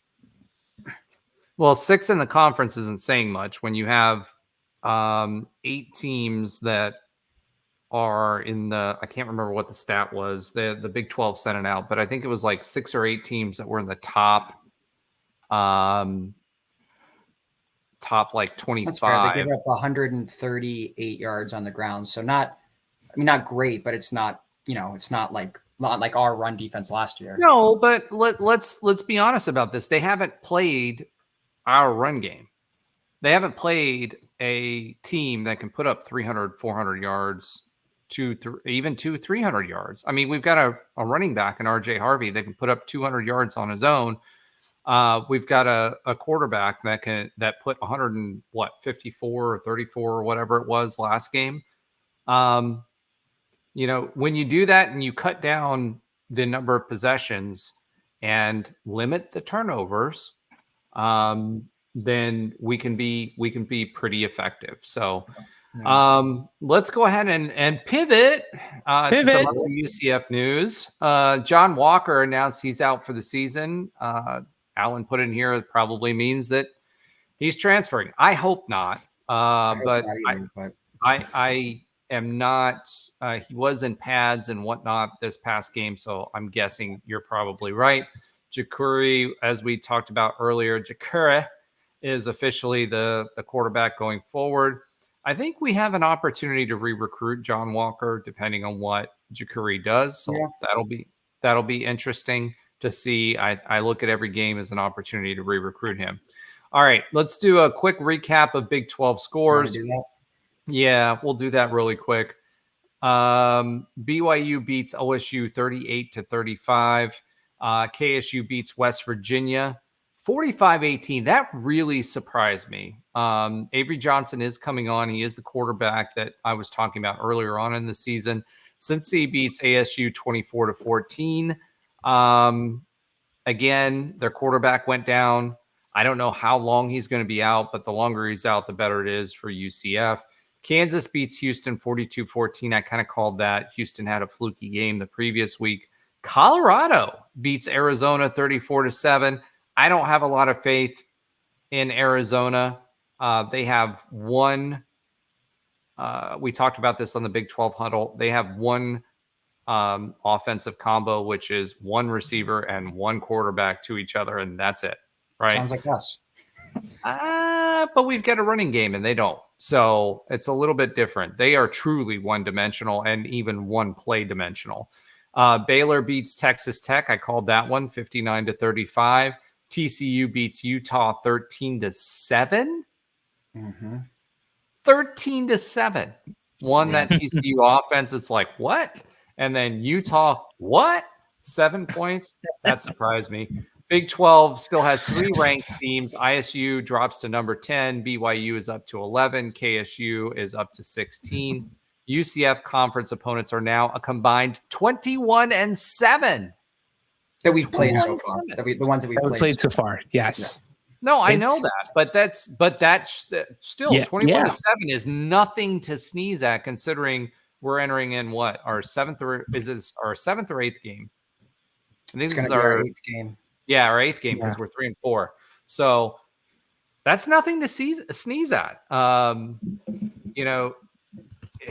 If you include all of FBS, we're 30-30. They had a record. Our opponents had a record of 30-13. So New Hampshire probably has a piece of that, but Sam Houston was pretty darn good. No, I didn't include New Hampshire. I said only FBS. Oh, so FBS. So Sam Houston I included, and Florida I included, which Sam Houston's 5-2 right now. So. Yeah, exactly. They got their first conference loss like last week. I was watching that, and we've played a lot of good teams. It doesn't feel like it when we're playing them, win or lose, but we've played a lot of good teams, and we have good teams coming up too. I'm trying to find the 3 wins and the 5 more we got. Other than BYU, I think we've got a shot. And you have this 4-3 now. Just throwing it out there. That? Oh, you have this 4-3 now. Just throwing it out there. Yeah, but that ain't saying much. We should have beat them. All right. Yeah. UCF Knights in the NFL. Collie Davis gets 1 career interception. His first career interception. Well, first. Yeah. Yes, first. And Kalia, remember, he had a injury. He was really hot in the preseason. Was expected to start. Had an injury. So good for him. Glad that he's excited for him. UCF hoops. We'll get more into hoops as we go along and march towards the season. Beat Florida Gulf Coast 92-78. Was following along on that game. Couldn't be there because I wasn't in Orlando. But it looked like we played a lot of different.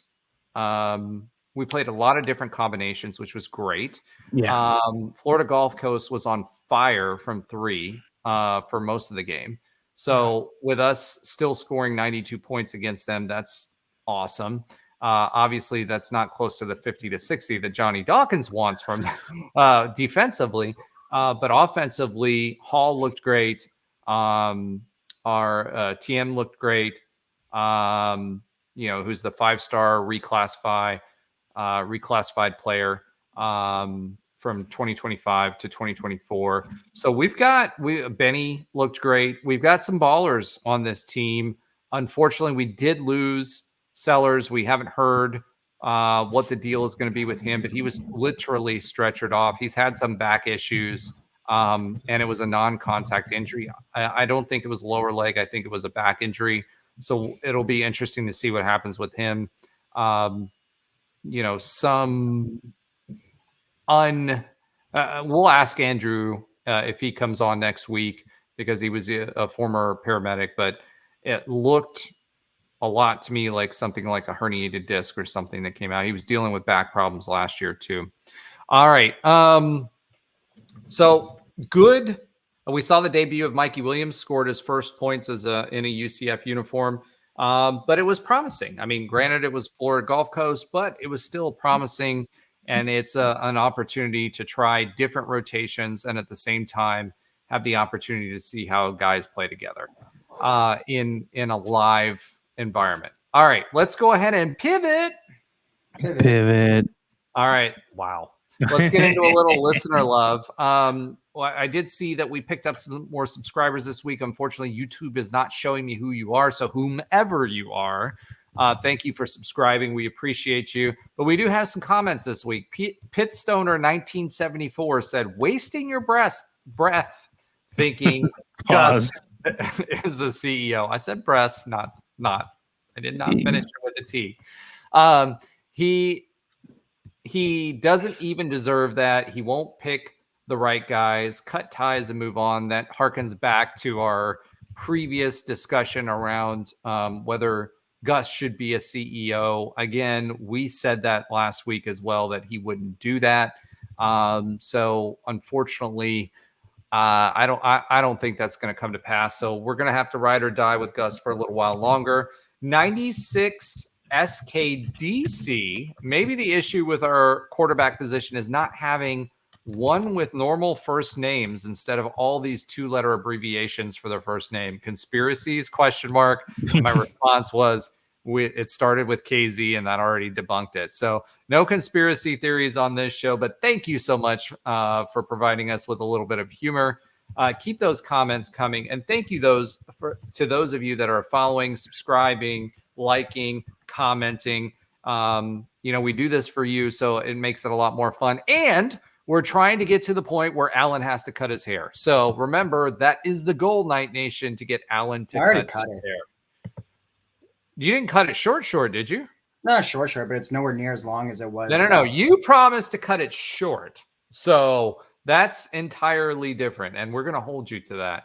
All right, let's go ahead and pivot again to – oh, come on. Josh, are you awake? Pivot.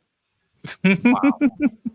You guys are so uninspired right now. Well, I mean, I'm giving the same energy I'm getting from the team, not this team. Okay. All right. Let's go ahead and pivot to Alan's oxymoronic stat of the week. Alan, what have you got? How bad is this going to be? Well, all right. Well, first, I didn't get to mention this is not my stat of the week, but I just wanted to say one thing to make Night Nation feel a little better is right now there's actually 5 teams in the Big 12 that have lost at least 2 straight games, and 4 teams that have lost at least 3 straight games. Arizona's on a 3-game losing streak. Utah's on a 3-game losing streak. UCF's on a 4-game losing streak. And Oklahoma State, preseason ranked Oklahoma State, is on a 4-game losing streak. So we are not the only ones in this crazy conference that are going through losing streaks. But my stats this week are kind of a little bit all over the place. I just found some interesting things, and I wanted to just kind of mention them all. The pick 6, Josh, do you have something about the pick 6? Because if you do, No. It's completely different. Yeah. Okay. So that was UCF's first pick 6 since 2019. The last time we had one was against Marshall in the bowl game by Richie Grant. In his last game as a Knight, we had a pick 6 there. Since 2009, there's only been one season that UCF has had a QB that was top 4 on the team in rushing stats. I bring that up because right now Jacurri, after 2 games, is already our second leading rusher. So only one time in the last basically 15 years that we haven't had a QB as one of our top 4 rushers. And that was in 2021 with Mikey Keene, was the only time that's happened in recent UCF history. Then I also looked, Jacurri had 63 passing yards. The last time we had a QB throw for under 100 passing yards was actually John Rice Plumlee in 2022, but he did have 100 rushing yards that game. And the very next game, he threw for 339 passing yards. So do we get that from Jacurri? I guess we'll see. The final thing I have is RJ Harvey has led UCF in rushing every single game this season. If that continues over the next 5 games, he will be the first running back to lead UCF in every game in rushing since Kevin Smith in 2007. So every season since then, we've had at least one other or 2 other people lead a game in rushing. But this year, RJ has led every single one, which would be the first time since 2007 and Kevin Smith's amazing year. That's huge. All right, Josh, let's go ahead and pivot to your sometimes funny fact of the week. Josh Lazar, go ahead. Yay. Yay! Okay, no, I'm not gonna do anything. I was wondering if you're gonna wait for like a hit of something. I don't know, but I have soundboard. not heard anything on the soundboard this week, so I'm kind of disappointed. No, I did some. I got you. So I did the boxing bell when you two were kind of ready to discuss something. Okay, this is all about BYU because it is kind of interesting to me. So within the last 20 years, they've had 2 head coaches, which is absolutely amazing, in 3 conferences. And because they are 7-0 this year, they will not have a losing record. How many times has BYU had a losing season record in the last 20 years? Last 20 years. Wow. So the number would be somewhere in between 0 and 20. That would be correct. Yes. Just making sure. Actually, all right, Alan's 19 because they're 7-0 this year, but still. Fair enough. All right. I'm gonna say 7. Losing season. I feel like they've been pretty good every year. Well, I know they were last year's losing season. I have no idea about their history, so I feel like they're as independent. They're usually pretty good. I'm gonna go 4. So since the last 20 years, including this year, right? Because we already know they've had 2 years, with a losing season. They had a horrible 2017. We probably took all their mojo that year, and that was I think that's the only time they haven't been in a bowl game since 2023, of course, when we had this fun year. And I can understand when we're talking about BYU earlier why last couple of years were all right, but not amazing. 2020, 2021, really, really good. And they're like, I don't know what's going to happen this year. And they crush it. And to your point, Alan, I mean, some of these, there's a 6-6 in there and a 7-6 in there, but yeah, they're winning 10, 11 games in Mountain West or independent often. And honestly, looking at the rest of their schedule, I'd be shocked if they didn't win 10, regardless of the game against us. I'd be shocked if they didn't win 10 games this season. I also was pretty interesting. They only have had 4 head coaches since 1972. And one was after Lavelle Edwards, whose name is on the stadium at this point. Lavelle Edwards, the next Gary Croton, the next coach, is only there 4 years. But that's amazing too, since 1972, only having 4 coaches. That's also just amazing. So it's the anti-UCF. Yeah, well, that's the thing. When I thought about it, I laughed about it because we've had 4 coaches since almost. Well, I would say since Scott Frost, but I'd say a season before that, and that's not that long ago. All right. Well, thank you both for that, and let's go ahead and pivot one more time. Pivot. There you go. The quick update on other UCF sports that Alan does not watch. Go ahead and take it away, Josh.